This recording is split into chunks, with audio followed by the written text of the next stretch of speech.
कसंही चालतं ते. मध्ये मध्ये थांबता पॉज घेतात.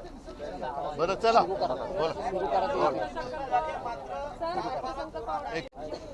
कर्जमाफीची घोषणा केली आहे मात्र सातबारा कोरा नाही जो फडणवीसांनी शब्द दिला होता.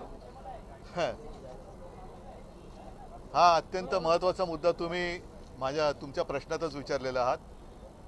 कारण निवडणुकीच्या वेळेला ज्या काही थापा यांनी मारल्या होत्या त्यातली एक थाप होती. ती क्लिप आजसुद्धा माझ्या फोनमध्ये आहे. त्याच्यामध्ये आत्ताचे मुख्यमंत्री म्हणत आहेत की आम्ही शेतकऱ्याचा 7-12 करू, कोरा कोरा कोरा. तर कोरा तर केलेला नाही आहे, पण साधारणतः 5 वर्षांपूर्वी आम्ही कालबद्ध पद्धतीने शेतकऱ्यांची कर्जमुक्ती केली होती 2 लाखापर्यंत. आणि ही कालबद्ध पद्धतीने केल्यानंतर त्याच्यामध्ये पात्र अपात्र हे नियमांचं किंवा अटीतटींचं असं काही जंजाल ठेवलेलं नव्हतं. फक्त मला वाटतं 2 वेळेला शेतकरी त्या केंद्रावरती गेल्यानंतर शेतकऱ्याची सरसकट शेतकऱ्याची कर्जमुक्ती आम्ही केली होती. दुर्दैवाने त्याच्यानंतर कोरोना आला म्हणून नियमित कर्ज परतफेड करणाऱ्यांचे 50,000 रुपये प्रोत्साहनपर राशी होती ती आम्ही द्यायला सुरुवात केली आणि आमचं सरकार पाडलं गेलं.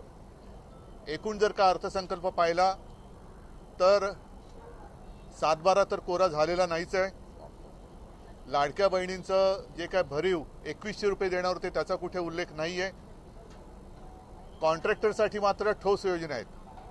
म्हणजे प्रत्येक ठिकाणी अगदी डिटेलमध्ये त्याचा कुठून कुठे मार्ग किती होणार आहे, किती कोटींचा होणार आहे, या कॉन्ट्रॅक्टरसाठी ठोस योजना आहेत. शेतकऱ्यांसाठी आणि बाकी म्हणजे कामगार असतील, शेतकरी असतील यांच्यासाठी मात्र हा फसवा अर्थसंकल्प आहे. थोडक्यामध्ये विकासाचं मृगजल दाखवणारा हा अर्थसंकल्प आहे.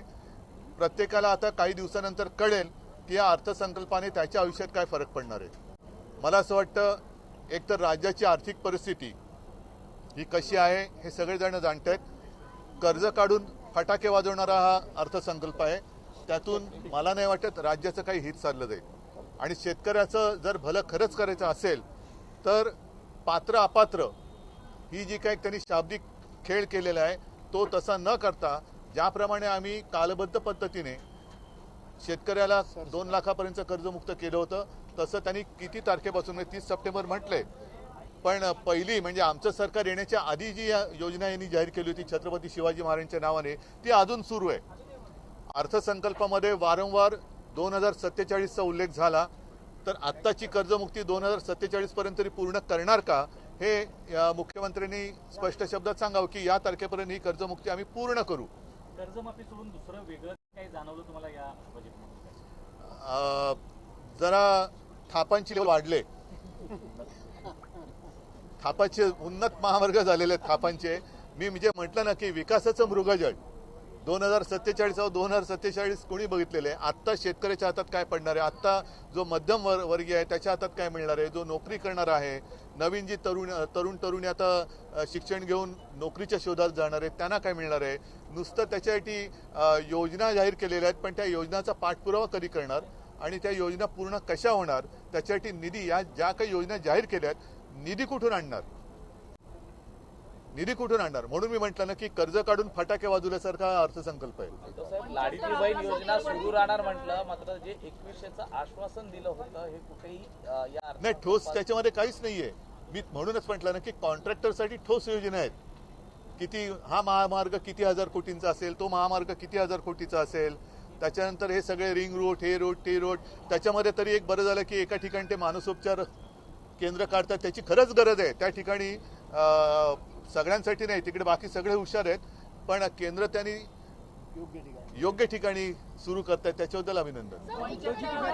निधी कुठून आणणार आहे त्यामुळे प्रश्न असा आहे की ज्या प्रकारे योजना ज्या अगोदरच्या होत्या त्याच पुन्हा पाहायला मिळत आहे. त्यामुळे निधीची कमतरता असल्यामुळे एकंदरीत महाराष्ट्रावरती 9 लाखांहून अधिकचं कर्ज आहे. तो 10 लाख कोटीच्या वरती गेला असं वाटतंय.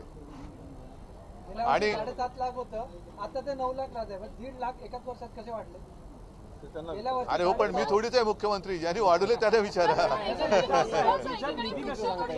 एकीकडे वृक्षतोड केली जात आहे दुसरीकडे 300 कोटी वृक्ष नव्यानं लागवड करण्याचा प्लॅनिंग आहे.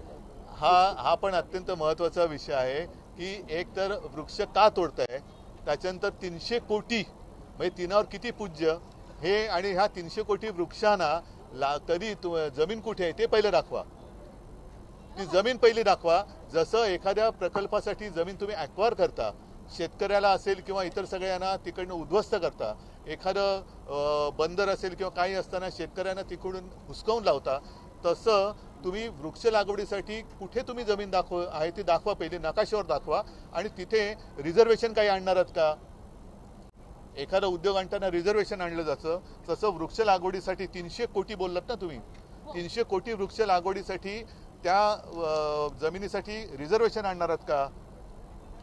तर याच्याबद्दल काहीच नाहीये. आणि पर्यावरण याच्यामध्ये पर्यावरणाचं कुठे देखभाल घेतली गेली आहे? तर ज्या ठिकाणी आता 1000हून अधिक संख्या आहे त्या ग्रामविकासामध्ये पूर्णपणे आता कॉन्क्रीटचे रस्ते करणार. बरं, आता हे कॉन्क्रीटचे रस्ते करताना सिमेंट कॉन्क्रीट कोणाकडनं खरेदी करणार हे उघड आहे. कारण मी आमच्या महापालिकेच्या निवडणुकीच्या संदर्भात जी शिवाजी पार्कवरती सभा झाली त्याच्यात बोललो होतो की जवळपास 60 ते 70% सिमेंटचा पुरवठा हा एकाच कॉन्ट्रॅक्टरच्या विविध कंपन्यांकडनं घेतला जातो. म्हणजे ही कॉन्ट्रॅक्टरची धन करणारा हा अर्थसंकल्प आहे. कोणी मागितलेत रस्ते एवढे? आणि या रस्त्याने जायचं तरी कुठे आणि जाऊन करणार तरी काय? बुलेट ट्रेन करणार, पण बुलेट ट्रेननी मुंबईचा माणूस अहमदाबादला जाऊन करणार काय? त्याच्यामुळे आत्ता जी गरज आहे त्या गरजेसाठी या अर्थसंकल्पात काही हाती लागते असं मला काही दिसत नाहीये. हा अर्थसंकल्प योजना तर सुरू राहणार आहे, पण ह्याच योजनेचा लाभ अनेक लाडक्या भावांनी देखील घेतलेला आहे.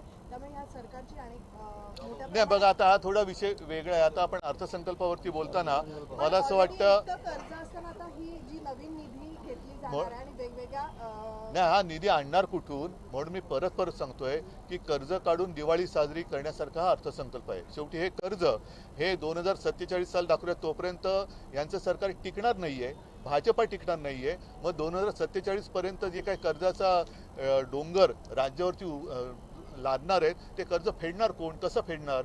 आणि आता कॉन्ट्रॅक्टरची धन करण्यासाठी जसं गेल्या अर्थसंकल्पामध्ये होतं तसंच या अर्थसंकल्पात सुद्धा नुसते रस्ते, महामार्ग.